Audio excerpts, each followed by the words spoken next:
कम time में ज्यादा scoring subject जो है ना वो केमिस्ट्री, और केमिस्ट्री में भी ऑर्गेनिक केमिस्ट्री सबसे भयंकर। अब बात आती है कि ये इंपॉर्टेंट टॉपिक सबसे पहले आपको कवर होने चाहिए, सबसे पहले। अब बात आती है कि भैया रिएक्शन पार्ट सबसे तगड़ा पार्ट, जहां से क्वेश्चन बहुत ज्यादा पूछे जाते हैं, वो है रिएक्शन क्वेश्चन। हेलो बच्चों, क्या हाल चाल है भाई? सब बढ़िया? एकदम बढ़िया ही होना चाहिए बेटा। आज हम कुछ ऐसे पॉइंट्स पे बात करने वाले हैं जो हम शायद प्रिपरेशन टाइम में खुल के नहीं कह पाते। ये उन बच्चों के लिए है जो बच्चे बड़ा कंफ्यूज रहते हैं, बहुत कंफ्यूज रहते हैं। और अगर अब देखा जाए तो प्रिपरेशन टाइम एक ऐसा टाइम होता है ना जहां हम स्टार्ट अच्छी करते हैं, एंड भी बहुत अच्छा करते हैं, लेकिन जो मिड सेशन होता है ना, जो मिड जर्नी होती है ना, हम उस जर्नी को थोड़ा गड़बड़ कर देते हैं।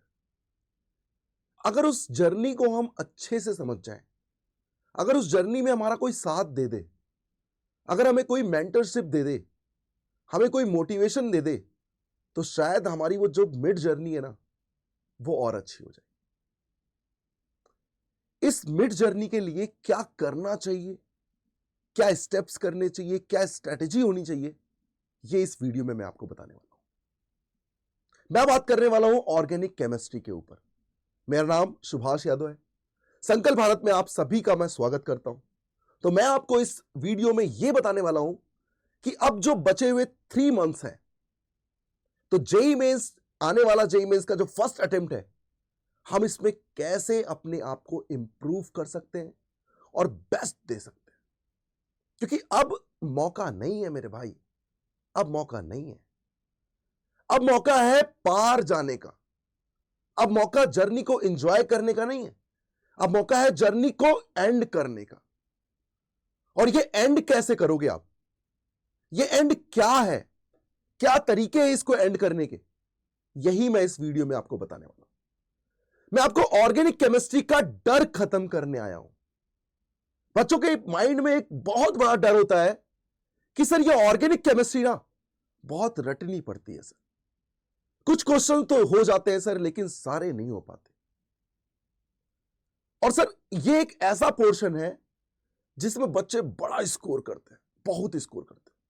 कम टाइम में ज्यादा स्कोरिंग सब्जेक्ट जो है ना वो केमिस्ट्री है, और केमिस्ट्री में भी ऑर्गेनिक केमिस्ट्री सबसे भयंकर है, जिसमें थोड़ी सी मेहनत, मैं कह रहा हूं आप 0 से 100 तक जा सकते हो। आप 0 से स्टार्ट कर सकते हो, आप 100 को अचीव कर सकते हो। यह है वो सब्जेक्ट। इस सब्जेक्ट में क्या इंपॉर्टेंट टॉपिक्स हैं, कहां से क्वेश्चंस आते हैं, यह मैं आपको इस वीडियो के एंड में बताने वाला हूं। तो वीडियो के एंड तक बने रहे, अपनी कॉपी और पेन में कॉपी पेन लेकर बैठें, जिससे आप इंपॉर्टेंट पॉइंट्स नोट कर सकें।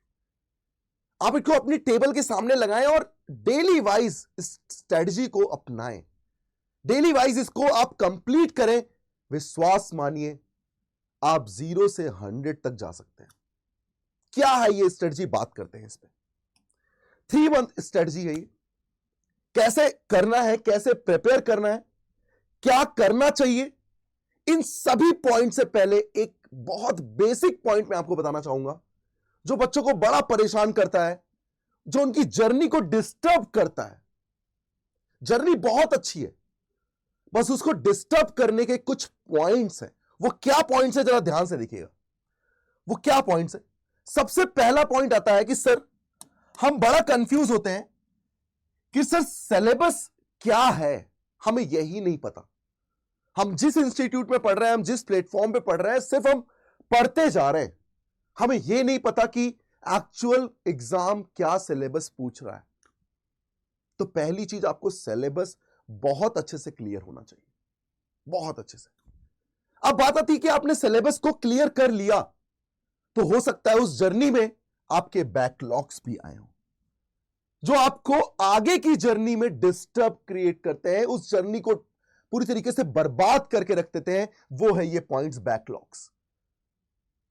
अपने जीवन में आप कहते हो ना, कोई काम अधूरा नहीं छोड़ना चाहिए। ये अधूरे वो काम है जो अधूरापन देते हैं, बैकलॉग्स। यार वो बीच के टॉपिक्स जो वीक पड़ जाते हैं ना, वो वही बैकलॉग्स के फॉर्म में रह जाते हैं। फिर आता है कि चलो बैकलॉग्स भी क्लियर कर लिया, अब रिवीजन कैसे करें। फिर रिवीजन भी कर लिया, क्या मुझे टेस्ट करना चाहिए। मतलब ये 4 स्टेप्स है जो सबकी लाइफ में, एक प्रिपरेशन करने वाले स्टूडेंट की लाइफ में आते हैं। सबसे पहला इसकी सिलेबस की जानकारी, फिर बैकलॉग्स का क्लियर करना, रिवीजन कैसे करें और फिर टेस्ट कहां से दें, क्या दें, इनकी बात की जाती है। ये पॉइंट्स हमें बहुत अच्छे से क्लियर करने होंगे। हमें टाइम टू टाइम बैकलॉग्स को क्लियर करना होगा। ऑर्गेनिक केमिस्ट्री कोई ऐसा पार्ट नहीं है कि आपने चैप्टर नंबर 2 पढ़ लिया, चैप्टर नंबर 4 पढ़ लिया, चैप्टर नंबर 6 पढ़ लिया, 1, 3, 5 का पता ही नहीं है और आपने कहा कि चैप्टर तो हमने 3 पढ़ लिए। ऑर्गेनिक नहीं है ऐसा सब्जेक्ट। ऑर्गेनिक ऐसा सब्जेक्ट है जिसे आप स्टार्ट करो तो भाई दिल लगा के स्टार्ट करो और उसे कसम खा लो कि अगर स्टार्ट किया है तो एंड करूंगा। अगर स्टार्ट करने के बाद तुम बीच में रुक गए और बाद वाले टॉपिक कंप्लीट करने लग गए तो बेटा ऑर्गेनिक ऐसा नहीं है। ऑर्गेनिक रिलेट करता है, जीवन है, एकदम जीवन की तरह है। जीवन में पहले बचपन था, फिर बचपन के बाद आपकी टीनेज आई, फिर आप जवान, फिर उसके बाद आप बूढ़े हो जाओगे। ये सारी एक स्टेज है। एक किसी स्टेज को मिस नहीं करते वरना जीवन मिस हो जाता है। वैसा ही organic chemistry, basic basic basic पर पूरा ऑर्गेनिक पूरा बना हुआ है। और वो बेसिक क्या है? वो बेसिक स्टार्ट होता है इन 3 टॉपिक्स से, मोस्ट इंपॉर्टेंट टॉपिक्स। हमें लगता है ना कि यार ये कैसे इंपॉर्टेंट है। बेटा मैं बता रहा हूं आपको, ये 3 इंपॉर्टेंट टॉपिक आपकी ऑर्गेनिक केमिस्ट्री को बहुत स्ट्रॉन्ग करते हैं, जिसमें सबसे पहला आता है IUPAC, देन आता है आइसोमेरिज्म, और भाई साहब गॉड है ये जनरल ऑर्गेनिक केमिस्ट्री, GOC, जिसको GOC बोलते हैं, गॉड ऑफ केमिस्ट्री। एक्चुअल में ये GOC बहुत इंपॉर्टेंट है। अब IUPAC में हम क्या पढ़ना चाहिए जिससे हमारा JEE मेंस, हमारा प्रिपरेशन बहुत अच्छे से हो जाए, हमारे मार्क्स बहुत तगड़े आ जाएं। तो बेटा IUPAC में सबसे भयंकर पूछा जाता है benzene derivative, then polyfunctional group. मतलब ये आपको बहुत अच्छे से आना चाहिए। अगर IUPAC में आपने ये अच्छे से सीख लिया तो आप IUPAC के मास्टर बन सकते हो, मैं बता रहा हूं। और फिर कोई दिक्कत नहीं, आप IUPAC आराम से क्वेश्चंस को सॉल्व कर सकते हो। बात आती है आइसोमेरिज्म की। आइसोमेरिज्म के इंडिविजुअल क्वेश्चन मैं मानता हूं कि कम आते हैं, लेकिन उनका यूज बहुत ज्यादा आता है, जिसमें सबसे इंपॉर्टेंट है स्ट्रक्चरल आइसोमेरिज्म, कि भैया चेन, पोजीशन, मेटामर्स क्या होते हैं, रिलेशन क्या होता है, ये आना चाहिए। And then geometrical. ऑप्टिकल इतना नहीं पूछता, लेकिन ज्योमेट्रिकल बहुत पूछता है, इजी होता है ये। इनको पढ़ना है आपको। ये टॉपिक्स आप नोट करिए, अपनी कॉपी में नोट करिए, जिन्हें आप रिवाइज करिए, अपनी टेबल के सामने लगाइए, डेली वाइज पे इसके कंप्लीट करिए, इसके टास्क को लीजिए कि आज मुझे ये खत्म करना है, आज मुझे ये खत्म करना है, आज मुझे ये खत्म करना है। जब हम GOC की बात करते हैं तो GOC में सबसे इंपॉर्टेंट है मेसोमेरिक इफेक्ट, रेजोनेंस इफेक्ट। अगर रेजोनेंस सीख गए तो बेटा ऑर्गेनिक केमिस्ट्री का आधा पोर्शन तो आप यूं ही कर लोगे। तो सबसे इंपॉर्टेंट है रेजोनेंस। और रेजोनेंस में भी क्या? एसिडिक स्ट्रेंथ, बेसिक स्ट्रेंथ और एरोमेटिसिटी, कि भैया एसिडिक स्ट्रेंथ क्या है, एरोमेटिक कंपाउंड कैसे देखते हैं, बेसिक स्ट्रेंथ क्या है। मतलब क्वेश्चन यहीं से आ रहे हैं, 5-10 साल से यहीं से पूछ रहा है वो। हम क्यों मिस कर रहे हैं इसको? अगर हम मिस कर रहे हैं तो हम ध्यान नहीं दे रहे अपनी पढ़ाई पे। समझो इस बात को। तो हमें मिस नहीं करना है इसे, बिल्कुल मिस नहीं करना है इसे। अब बात आती है कि ये इंपॉर्टेंट टॉपिक सबसे पहले आपको कवर होने चाहिए, सबसे पहले। अब बात आती है कि भैया रिएक्शन पार्ट, सबसे तगड़ा पार्ट, जहां से क्वेश्चन बहुत ज्यादा पूछे जाते हैं, वो है रिएक्शन पोर्शन। अब रिएक्शन पोर्शन में काफी सारे चैप्टर्स हैं। मैंने आपको अलग अलग चैप्टर्स में अलग अलग इंपॉर्टेंट रिएक्शंस के बारे में लिखा है। आप इन्हें नोट करेंगे बेटा, आप इन्हें नोट करेंगे। यही वो पार्ट था जिसके लिए मैंने वीडियो बनाया है, यही वो पोर्शन है जिसे मुझे आपको समझाना है।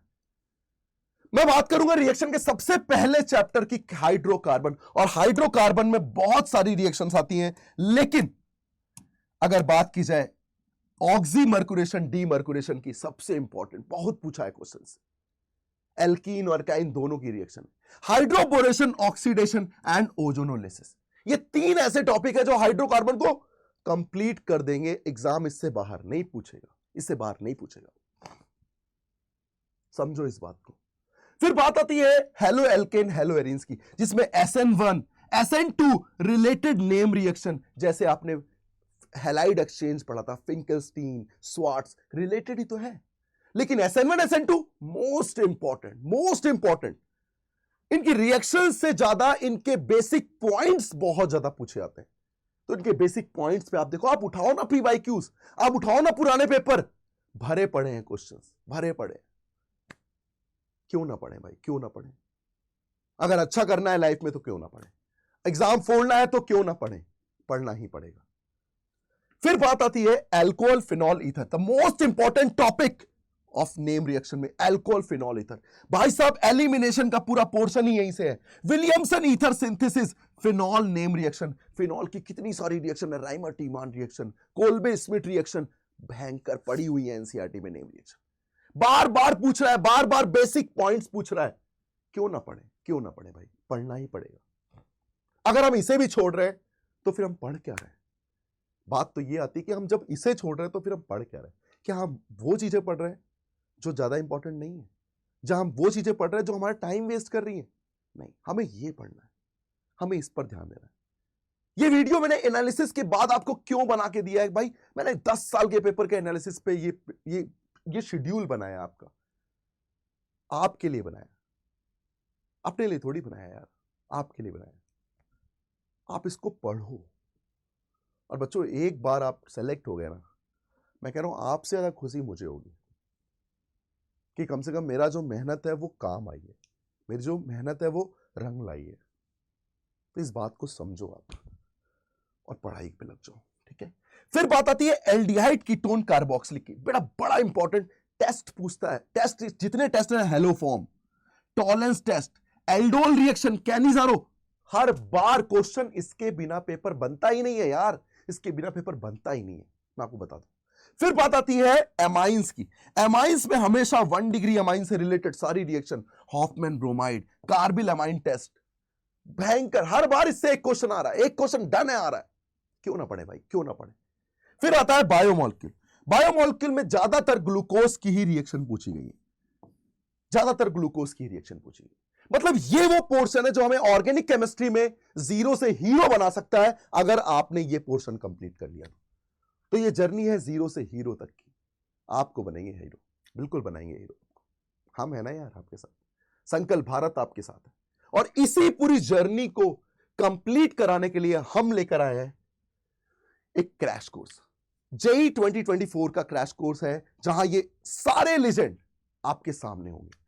ये सारे लेजेंड आपको लाइव पढ़ाने वाले हैं, एक लाइव क्रैश कोर्स जो पूरा सिलेबस आपको जनवरी के फर्स्ट अटेम्प्ट के पहले खत्म करने वाले। जनवरी का फर्स्ट अटेम्प्ट, उससे पहले अगर ये मेहनत करने के लिए तैयार हैं तो आप क्यों नहीं? अगर ये लगने के लिए तैयार हैं तो आप क्यों नहीं? तो लग जाइए, इस जर्नी को स्टार्ट करिए, जर्नी को एक बूस्ट दीजिए और विश्वास रखिए संकल्प भारत का, क्योंकि संकल्प है सिलेक्शन का। थैंक यू बच्चों, थैंक यू सो मच। और इसी के साथ मैं अपनी इस वीडियो को एंड करूंगा और मैं आपसे यही बार बार कहना चाहता हूं कि यार पढ़ाई पे ध्यान दो, फुल पढ़ाई करो और बहुत बहुत बहुत ऊंचाइयों को छूते रहो और हमें याद रखो बस, ठीक है? Thank you so much.